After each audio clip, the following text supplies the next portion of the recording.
এবার দক্ষিণবঙ্গের জন্য আসছে নতুন সুখবর। পদ্মা সেতুর চেয়েও দৈর্ঘ্যে প্রায় দ্বিগুণ সেতু পাচ্ছে বাংলাদেশ, অথচ খরচ হবে পদ্মার তুলনায় অর্ধেক। জানা গেছে অন্তর্বর্তী সরকারের প্রধান উপদেষ্টা ডক্টর মোহাম্মদ ইউনূস খুব দ্রুতই বড় কোনো ঘোষণা দিতে পারেন। প্রশ্ন হলো, কোথায় হচ্ছে বাংলাদেশের দীর্ঘতম সেতু, কবে শুরু হচ্ছে এর নির্মাণ কাজ? ভারত, চীন নাকি জাপান, কার হাতে পড়বে এই সেতুর নির্মাণের দায়িত্ব? বাংলাদেশের একমাত্র দ্বীপ জেলা ভোলা, যার সাথে দেশের মূল ভূখণ্ডের সরাসরি কোনো সড়ক যোগাযোগ নেই। একমাত্র সম্বল নৌপথ। বাস ও ট্রাক নিয়ে আসা যাওয়ার একমাত্র পথ হলো ভোলার ভেদুরিয়া ও বরিশালের লাহারহাট ফেরি সার্ভিস। তাও আবার ফেরিঘাটে গিয়ে অপেক্ষা করতে হয় ঘন্টার পর ঘন্টা। কখনো বিকেলে ফেরিঘাটে পৌঁছালে পরের দিন পর্যন্ত অপেক্ষা করতে হয়। ভোলাবাসীর দীর্ঘদিনের সেই দুঃখ অবশেষে ঘুচতে যাচ্ছে। বরিশালের সাথে সরাসরি সড়ক পথে যুক্ত হচ্ছে দ্বীপ জেলা ভোলা। ঘাটে আর অপেক্ষা করতে হবে না জেলাবাসীর। দিনরাত 24 ঘন্টা যে কোনো সময় ভোলা থেকে বরিশালে পৌঁছানো যাবে মাত্র 30 থেকে 40 মিনিটের মধ্যে। এই অসম্ভবকেই সম্ভব করবে একটিমাত্র সেতু। বরিশাল ভোলাকে সংযোগকারী এই সেতুটি দক্ষিণ এশিয়ার মধ্যে দ্বিতীয় দীর্ঘতম।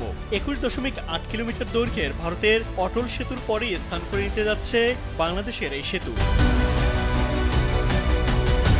বাংলাদেশ সেতু কর্তৃপক্ষের নির্বাহী পরিচালক মোহাম্মদ আব্দুর রউফ জানান, ভোলা বরিশাল সেতুটি প্রায় 11 কিলোমিটার দৈর্ঘ্যের হবে, যা পদ্মা সেতুর প্রায় দ্বিগুণ।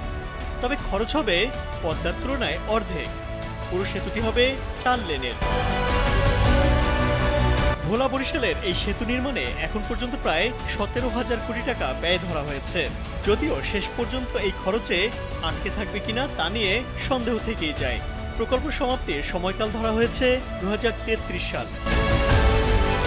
সেতু মন্ত্রণালয়ের একটি দায়িত্বশীল সূত্র থেকে জানা যায়, জাপানের কনস্ট্রাকশন কোম্পানি মিয়াগাওয়া এই সেতুটি নির্মাণের আগ্রহ দেখিয়েছে।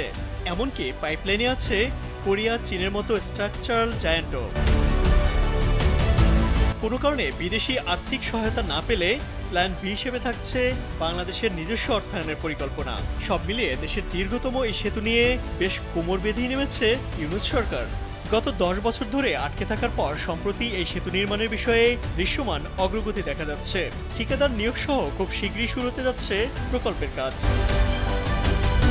সম্প্রতি প্রধান উপদেষ্টার বিশেষ সহকারী ডক্টর শেখ মঈনুদ্দিন ও সেতু বিভাগের সচিব মোহাম্মদ আব্দুর রউফ ভোলা সফরে এসে ভোলা বরিশাল সেতুর স্থান পরিদর্শন করেন।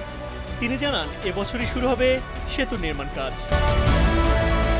আগামী 25 কিংবা 26 মে প্রধান উপদেষ্টার জাপান সফরের কথা রয়েছে।